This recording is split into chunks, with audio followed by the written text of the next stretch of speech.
Alah, apa itu? Aduh, aduh, apa ini? Jus apukat atau apa ini? Ih, ada bolongannya. Aduh, apaan itu? Ini mah kayaknya selai moka ya. Selai untuk kue ini. Bukan. Ini mah es krim yang udah cair. Es krim McFlurry itu yang di McDonald ya. Idih, apaan ini? Kok kayak begini? Babak belur banget ini ya.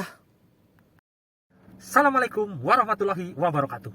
Yang barusan Bapak Ibu lihat itu ya, itu tuh sebenarnya bukan video lumpur lapindo, walaupun kayak lumpur yang keluar dari tanah. Itu tuh video luka operasi yang terinfeksi. Menjalani operasi, beda dengan lahiran normal, itu salah satu daripada resikonya adalah terjadinya komplikasi.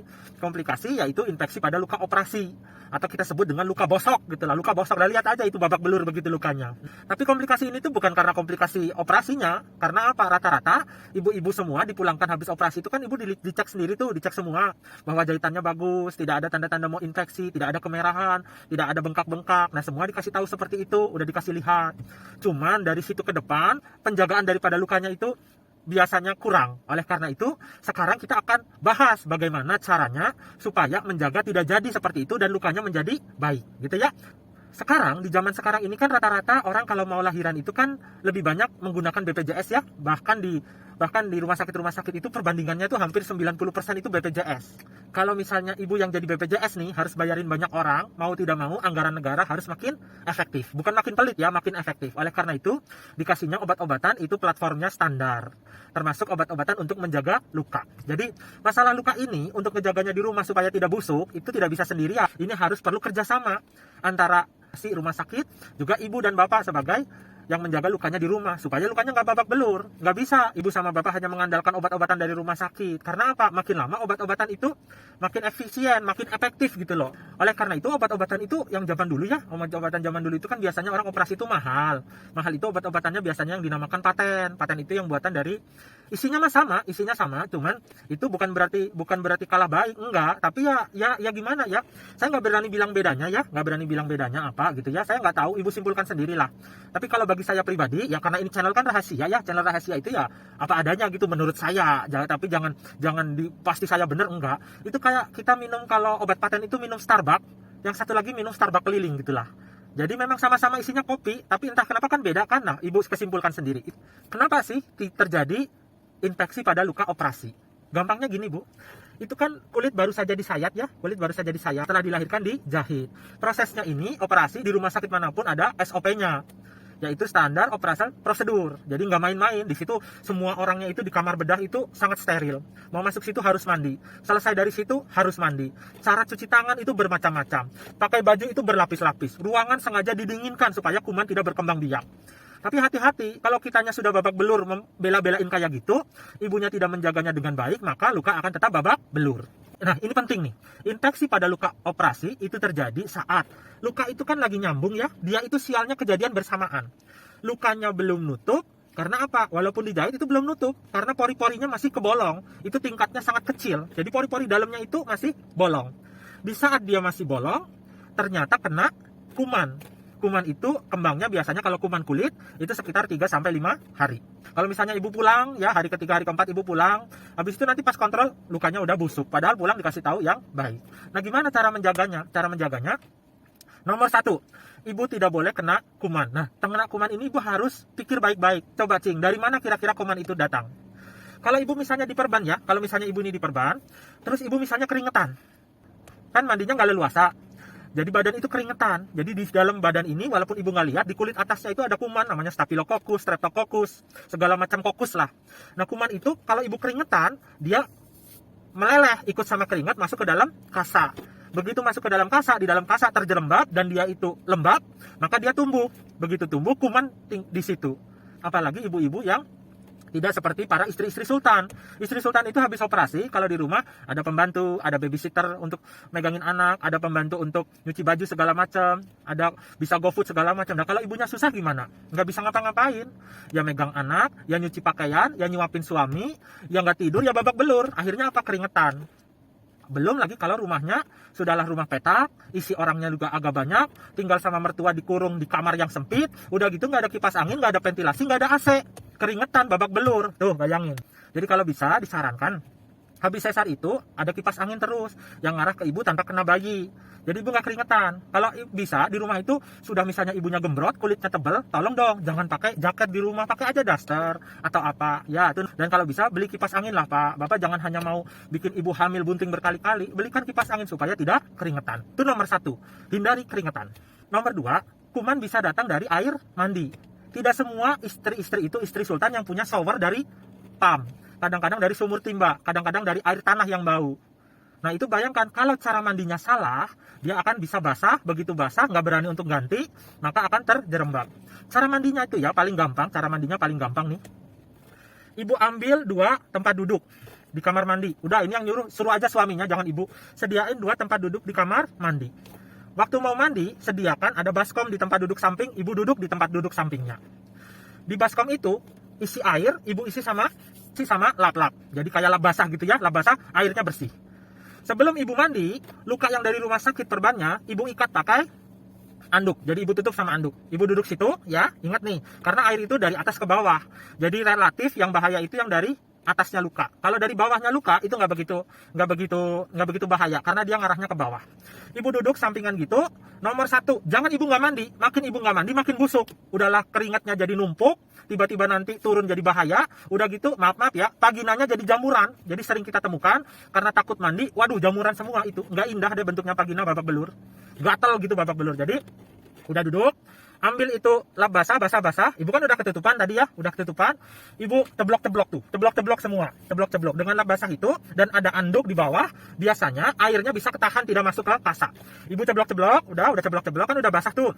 Habis itu pakai sabun. Disarankan pakai sabun yang halus, jangan sabun yang kasar. Boleh sabun bayi, karena apa? Lebih sedikit alerginya. Atau sabun biasa aja lah, pokoknya dia yang halus. Habis itu ibu sabunan semua. Jadi rasa mandi itu ada terutama di ketiak gitu ya. Rasa mandi ada terutama di daerah selangkangan. Setelah itu baru ibu ceblok-ceblok lagi. Jadi mandinya itu nggak lama dan nggak banyak air, sehingga resiko untuk kena daripada luka oleh air yang jelek itu lebih sedikit. Jangan lupa setelah rambut ini sudah basah harus dikeringkan. Ya harus dikeringkan. Ya masa nggak punya hair dryer atau apa. Nah mandi kalau bisa 2 kali. Jangan tidak mandi, itu sangat salah. Itu nomor 2. Nomor 3, luka sama luka itu kan kalau nempel itu kan perlu jaringan ya. Jaringan ini asalnya dari dalam badan, namanya dari protein. Nah kalau dari protein maka ibu harus banyak makan protein. Protein itu dari mana? Dari putih telur, dari ikan, dari ayam. Pokoknya masalahnya protein ini dari makanan-makanan enak yang mahal. Yang paling gampang ya telur. Itu harus dibelikan langsung 1 renteng telur. Sehari minimal 4, paling bagus 6. Ibu mau sambil dimakan boleh, ibu sambil gado boleh. Yang penting putihnya. Kuningnya perlu nggak? Kuningnya boleh dimakan tapi jangan banyak-banyak. Alangkah baiknya kuningnya dikasih ke anak kecil atau kakaknya si bayi. Atau buat bapak. Tapi ibu yang perlu putihnya. Udah ikutin aja. Daripada ibu suruh beli ikan, disuruh beli ekstrak ikan gabus gitu. Saya aja nggak ngerti ikan gabus bentuknya kayak gimana. Tapi yang paling gampang, setiap hari langsung rebus telur 6. Ibu punya target. Pagi dicamil 2, sore dicamil 2, malam dicamil 2. Untuk camilan. Itu harus pikirin supaya ibu cepat sembuh dan supaya ibu tidak terjadi infeksi luka operasi. Kendala ekonomi itu yang ada di Indonesia. Kalau kita beli telur banyak, kadang-kadang kalau memang orangnya susah kan harus malah kepikiran kan. Ini saya makan banyak telur, tapi kok anak-anak saya enggak, suami enggak. Nah makanya tadi dibagi aja kuning telurnya untuk yang lain, ibu putih telur. Selama kapan ini Pak Dokter? Sebisa mungkin seminggu diikutin. Supaya dia lagi nutup gitu ya. Jangan dengarkan kata mertua. Mertua bilang katanya nanti luka saya basah. Mertua bilang bahwa nanti luka saya gatel. Saya kasih tahu. Yang gatel itu memang kulit sama kulit kalau lagi mau nyambung itu rasanya gatel. Rasanya dia lagi nyambung kayak pingin digaruk. Tapi semuanya kayak gitu. Bukan gara-gara ibu makan telur. Nanti basah gitu. Nah itu kan pikirannya aja bahwa apa? Oh telur kalau dimasak setengah matang terus jadi enggak. Justru kebalik. Itu namanya mitos. Tolong diikutin ya kalau mau lukanya tidak terinfeksi.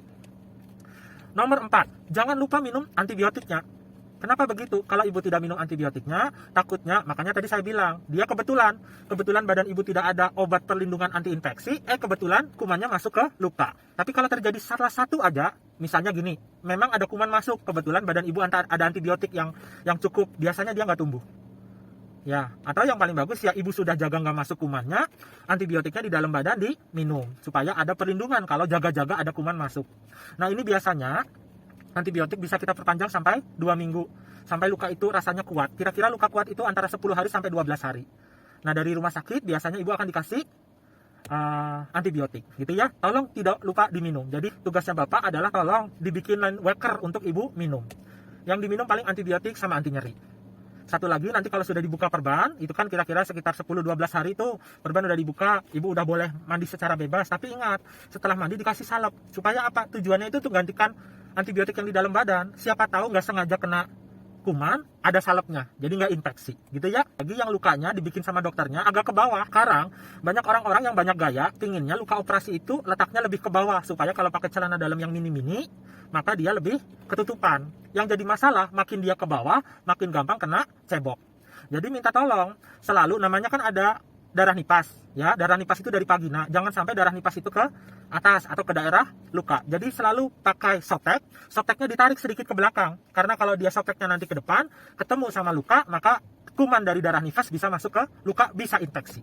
Cara beraknya juga agak susah nih. Kalau sesar itu paling bagus cara berak itu pakai toilet duduk, supaya lebih nyaman. Habis toilet duduk ada semprotannya, jadi ceboknya lebih pelan-pelan, ya. Tapi kalau memang tidak bisa dan hanya punya toilet yang jongkok, nggak apa-apa jongkok, tapi dengerin nih, suami-suami di kamar mandi harus bikin pegangan. Pegangan itu untuk bantu istri berdiri. Selain pegangan, jadi pegangan itu untuk bantu istri berdiri. Selain pegangan, kerannya itu dikasih selang sekitar 1,5 meter. Ini tugas para suami. Sehingga ibu sewaktu berak tuh kan takut jatuh, mikirin ya. Nah begitu ibu pegangan, ibu semprot sambil jongkok itu, ibu semprot pakai selang pelan-pelan. Alangkah bagusnya waktu ibu berak tetap ini ditutupin pakai anduk yang kecil yang dilipat dua, atau ditutupin pakai kain. Jadi nanti waktu ibu semprot, waktu berak itu tidak kena ke luka, tidak kena ke perbannya. Itu kan gak mahal, walaupun ibu hanya punya toilet jongkok, tapi itu sangat ngebantu. Tips yang terakhir, kalau memang ada tanda-tanda infeksi, jangan ditunda penanganannya. Nah sekarang ibu mungkin akan bingung, mana yang harus dirawat lagi, mana yang harus dikasih antibiotik, mana yang harus bolak-balik ke rumah sakit. Saya kasih tahu, tiba-tiba kok kasarnya perbannya kok basah, ibu lihat. Terus dibuka tuh sama ibu bidan samping rumah. Oh, ini ada lukanya terinfeksi nih, ada cairannya. Nah, saya kasih tahu. Kalau misalnya ibu lukanya terinfeksi dan masih sangat bau, keluar kayak tadi tuh yang di video tadi ya, ada cairannya, terus udah gitu sangat bau, baunya bau busuk. Artinya apa? Kumannya masih ada. Kalau kumannya masih ada dan baunya busuk seperti itu, percaya sama saya, itu lebih baik dirawat. Kenapa begitu? Karena kuman yang masih ada berkembang biak itu perlu antibiotik yang disuntik. Jadi ibu biasanya dirawat 2-3 hari, dikasih antibiotik suntik beberapa macam, supaya cepat mati kumannya. Itu kalau ada cairan yang busuk dan bau. Setelah cairan yang busuk dan bau itu dikasih antibiotik mati, misalnya nih ibu ternyata bukan yang itu, tapi ibu cuma ada cairan tapi cairannya bening, artinya nggak bau. Nah yang seperti ini ibu bisa dirawat jalan dengan antibiotik minum, karena cairannya itu bening. Cairan bening itu hanya perlu datang ke rumah sakit sekitar tiap 2 hari sekali untuk dikeringin cairannya oleh tenaga kesehatan, karena terlatih. Cara ngebersihinnya juga harus steril, kalau nggak malah tambah kena kuman. Nah setelah ibu dikeringin tiap 2 hari, keringin tiap 2 hari, keringin tiap 2 hari, kira-kira 2-3 kali datang, ditambah antibiotik, biasanya ibu lukanya menjadi tidak ada cairan beningnya lagi. Setelah tidak ada cairan beningnya lagi, lukanya luka yang bisa nyembuh lagi. Nah ini sebenarnya sama dengan waktu ibu dipulangkan pertama kali. Kan kayak gini waktu ibu dipulangkan pertama kali, yaitu lukanya tidak ada cairan dan mau nutup. Nah setelah ini baru nanti itu seminggu kemudian biasanya sembuh. Jadi patokannya kayak gitu bu, kalau misalnya ada yang bau memang harus dikasih antibiotik, dan itu antibiotiknya lebih baik di rumah sakit. Karena apa? Kalau misalnya dia tumbuh terus di dalam kulit, dia bukan hanya nyerang ke keluar loh, dia bisa nyerang ke dalam. Kalau ke dalam brodol, infeksinya masuk ke dalam rongga perut, masuk ke usus, itu bisa sampai infeksi berat. Akhirnya ibunya bisa masuk ICU, bisa macam-macam, dan anaknya nanti bisa nggak punya ibu. Jelas ya? Nah, lalu sebisa mungkin di rumah itu tolong dimodifikasi lah kegiatannya. Jadi jangan yang berat-berat, jangan yang terlalu berat, selama kira-kira 2 minggu. Misalnya tadinya tinggal di atas ya, pindahlah kamarnya yang di bawah, tukeran sama mertua, suruh ke atas, pasti mau. Lebih baik kayak gitu daripada naik turun tangga gitu ya. Terus harus ada waktu istirahat yang cukup, segala macam. Nah gitu ya. Moga-moga ini bermanfaat bagi ibu-ibu yang habis lahiran sesar. Moga-moga ini ada manfaatnya. Saya senang kalau misalnya ibu-ibu tidak sampai harus infeksi, apalagi harus operasi ulang. Moga-moga nggak kejadian seperti itu. Silakan, ini adalah channel khusus buat manfaat. Mau di like, mau di subscribe, sakarepmu. Tapi keterlaluan lah pokoknya kalau nggak subscribe. Keterlaluan sekali, keterlaluan. Saya doain ibu infeksi luka operasi. Bercanda, gitu ya. Wassalamualaikum warahmatullahi wabarakatuh.